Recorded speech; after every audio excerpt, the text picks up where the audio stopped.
Bismillahirrahmanirrahim. Assalamualaikum warahmatullahi wabarakatuh. Alhamdulillah, alhamdulillahilladzi arsala rasulahu bil huda wa dinil haqq liyudhhirahu 'ala dini kulli wa kafa billahi syahida. Assalatu wassalamu ala sayyidina Muhammad wa ala alihi wa sahbihi wa man tabi'ahum bi ihsanin ila yaumiddin.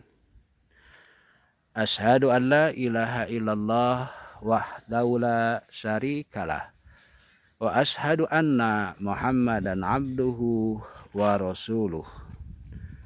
Raditu billahi rabbah wa bil islami dina wa bi Muhammadin nabiyya wa rasulah. Rabbi sahli sadri wa yassir li amri wahlul 'uqdatam min lisani yafqahu qawli.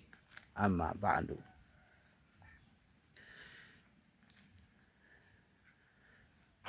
Sahabat-sahabatku yang dirahmati Allah, kita akan melanjutkan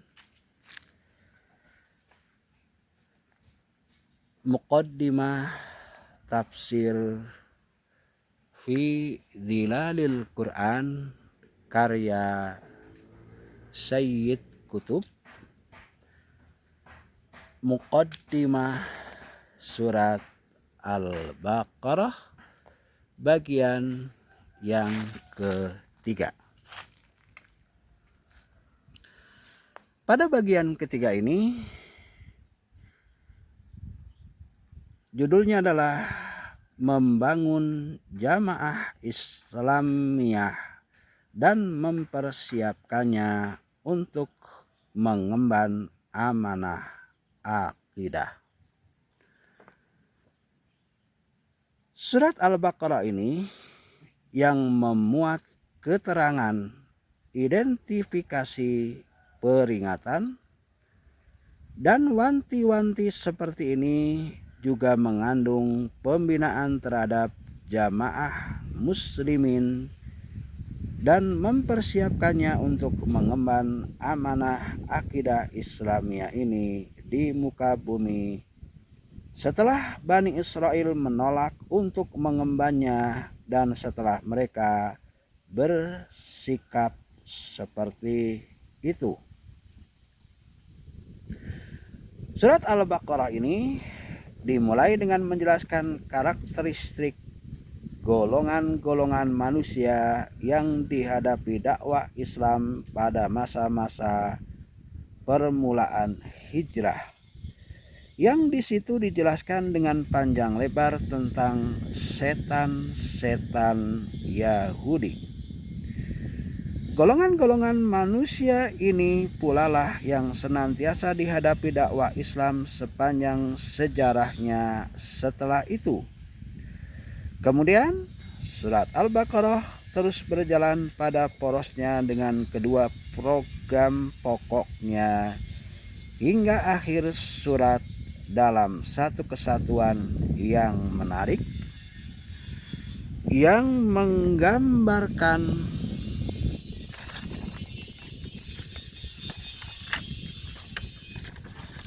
kepribadian khusus surat ini dengan berbagai macam topiknya.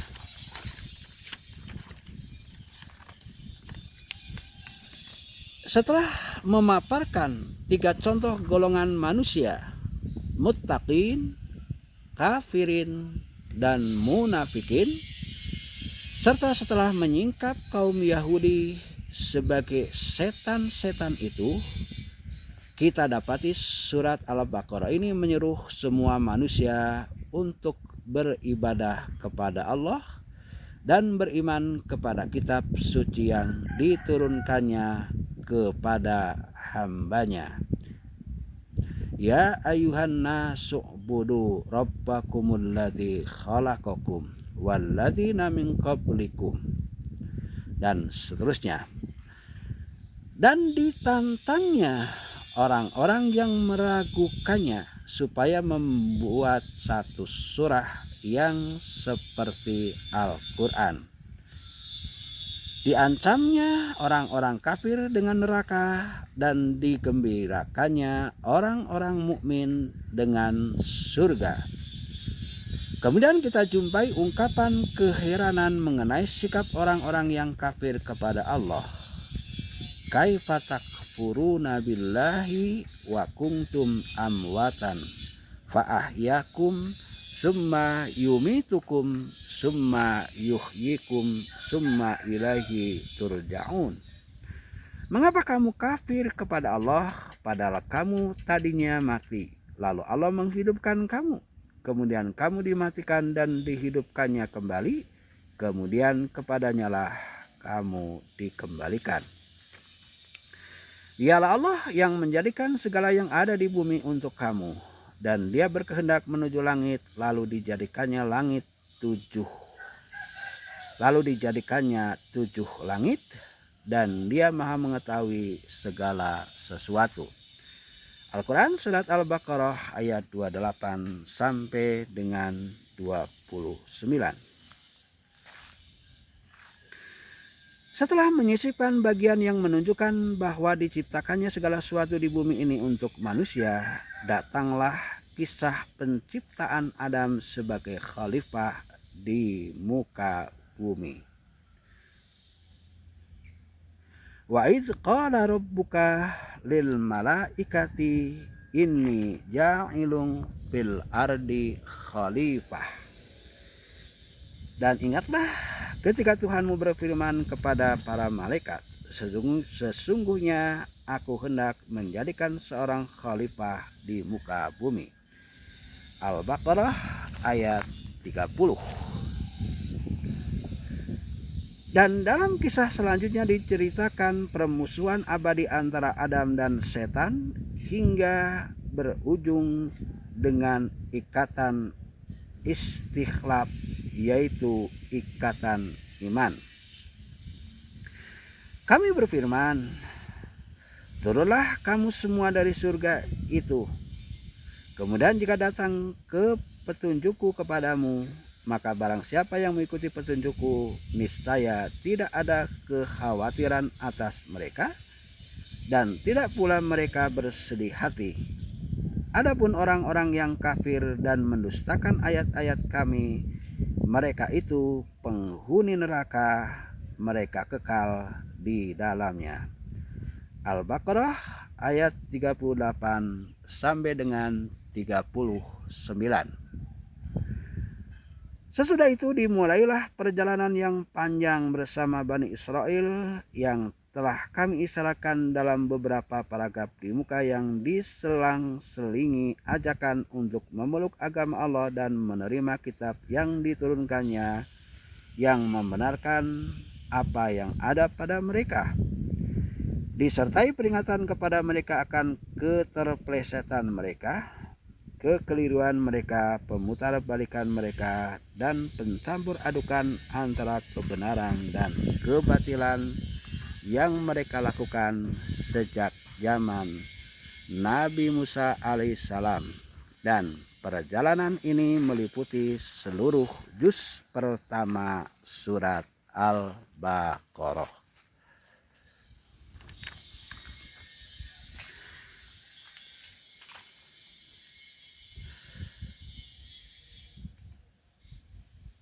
Dari celah-celah perjalanan ini tampak jelas gambaran sikap Bani Israel terhadap agama Islam, Rasulnya, dan kitab sucinya.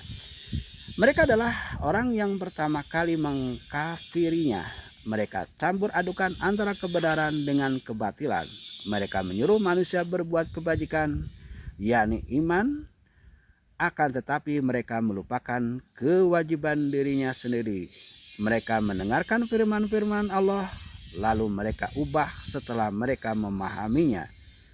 Mereka menipu orang-orang yang beriman dengan menyatakan keimanan, Tetapi apabila sudah berkumpul sesama mereka, maka mereka saling berpesan agar jangan sampai kaum muslimin mengetahui tentang urusan Nabi yang sebenarnya dan kebenaran risalahnya. Mereka menginginkan kaum muslimin menjadi kafir kembali, dan karena itu mereka mengklaim bahwa orang-orang yang mendapat petunjuk itu adalah orang-orang Yahudi saja, sebagaimana kaum Nasrani juga mengklaim bahwa orang Nasrani saja yang mendapat petunjuk.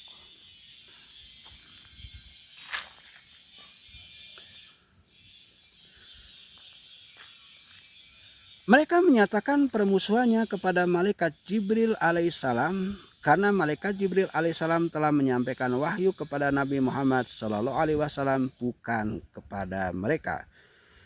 Mereka benci kalau kaum muslimin mendapatkan kebaikan, dan mereka menantikan kejelekan dan kesusahan bagi kaum muslimin.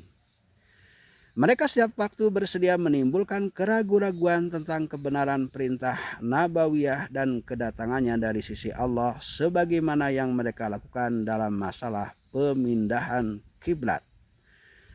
Mereka merupakan sumber inspirasi dan pengarahan bagi kaum munafik, sebagaimana mereka juga menjadi motivator dan pembangkit semangat kaum musyrikin.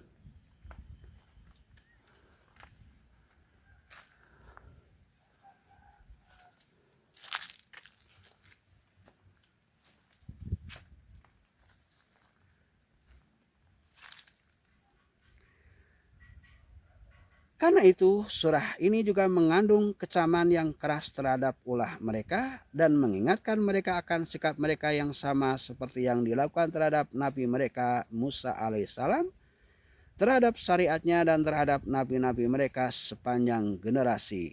Mengenai semua itu, surat ini berbicara kepada mereka seakan-akan mereka itu satu generasi saja dengan karakter yang sama, yang tidak pernah berubah dan tidak pernah berganti.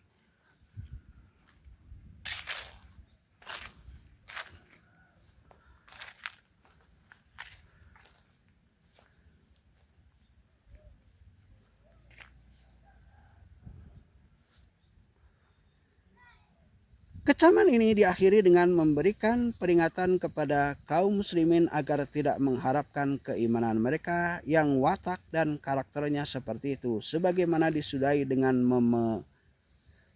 menerangkan garis pemisah bahwa mereka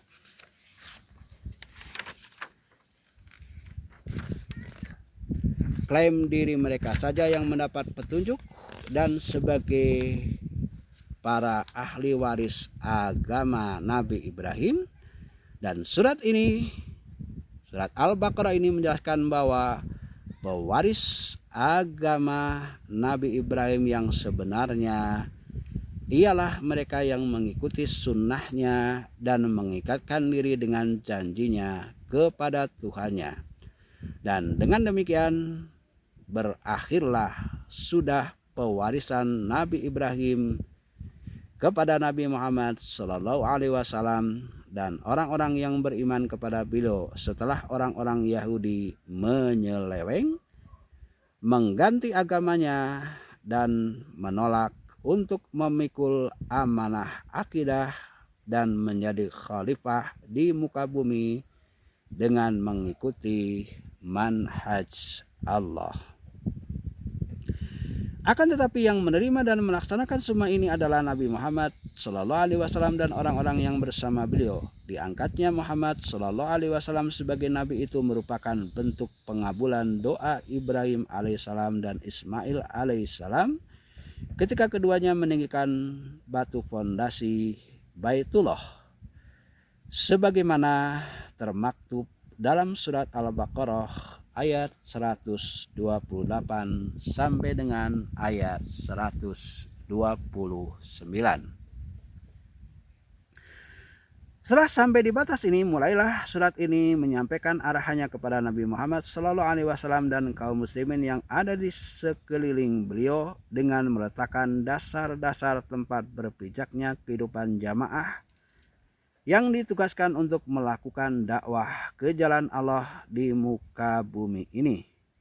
Dan diberinya ciri khusus jamaah ini serta diberinya manhaj khusus dalam tasawur, pemikiran, paham, konsepsi, ide, dan kehidupan. Hal ini dimulai dengan penentuan arah kiblat yang menjadi tempat arah menujunya jamaah ini, yaitu Al-Baitul Muharram yang telah dijanjikan Allah kepada Nabi Ibrahim alaihissalam dan Nabi Ismail alaihissalam untuk ditegakkan dan disucikan agar orang beribadah kepada Allah saja di dalamnya. Kiblat inilah yang diinginkan oleh Nabi Muhammad SAW, tetapi tidak beliau nyatakan secara terus terang. Sungguh kami sering melihat wajahmu menengadah ke langit, maka sungguh kami akan memalingkan kamu ke kiblat yang kamu sukai. Palingkanlah wajahmu ke arah Masjidil Haram, dan di mana saja kamu berada, palingkanlah muka ke arahnya. Quran Surat Al-Baqarah ayat 144.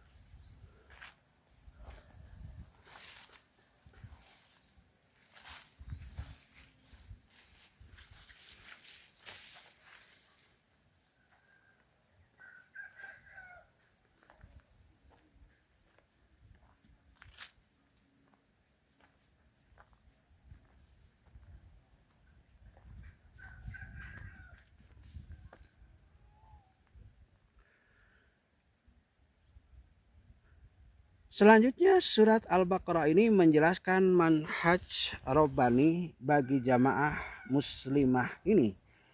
Manhaj dalam tasawur dan ibadah, manhaj berperilaku dan bermuamalah. Dijelaskan kepada mereka bahwa orang-orang yang terbunuh di jalan Allah bukanlah mati, melainkan hidup. Bahwasanya cobaan yang berupa ketakutan, kelaparan, kekurangan harta, jiwa, atau kematian, dan buah-buahan bukanlah dimaksudkan sebagai kejelekan, tetapi hanya ujian. Dan orang-orang yang bersabar menerimanya akan mendapatkan salawat, rahmat, dan petunjuk Allah. Setan itu selalu mengancam atau menakut-nakuti manusia dengan kemiskinan dan menyuruh mereka berbuat keji, sedangkan Allah menjanjikan ampunan dan karunia buat mereka. Allah adalah pelindung bagi orang-orang yang beriman, mengeluarkan mereka dari kegelapan kepada cahaya. Sedang orang-orang kafir itu ditemani oleh tauhid, mereka dikeluarkannya dari cahaya kepada kegelapan.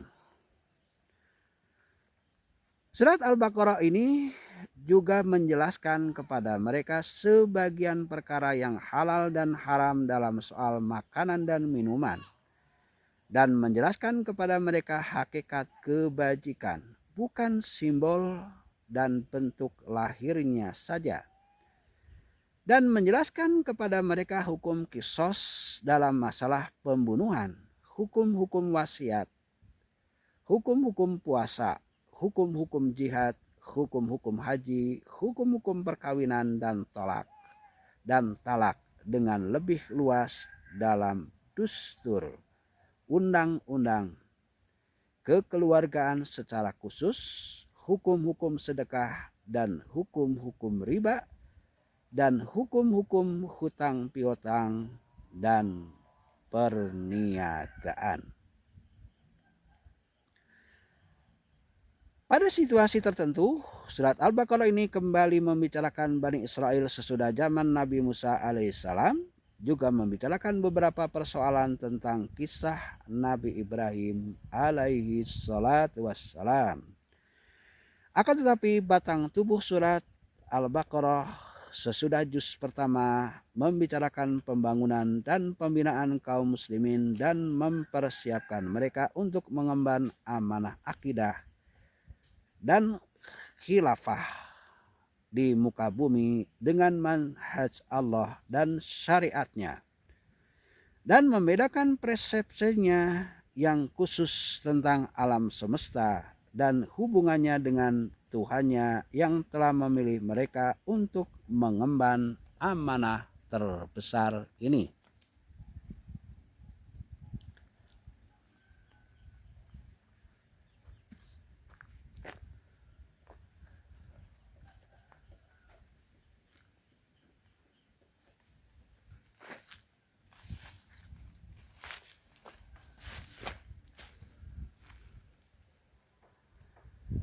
Bagian akhirnya ditutup serasi dengan pembukaannya, yaitu dengan menjelaskan tabiat persepsi imani, keimanan kaum muslimin kepada semua nabi, semua kitab suci yang diturunkan Allah, iman kepada perkara gaib dan apa yang ada di baliknya dengan mendengar dan taat sebagaimana yang termaktub dalam surat Al-Baqarah ayat 256 sampai dengan 286.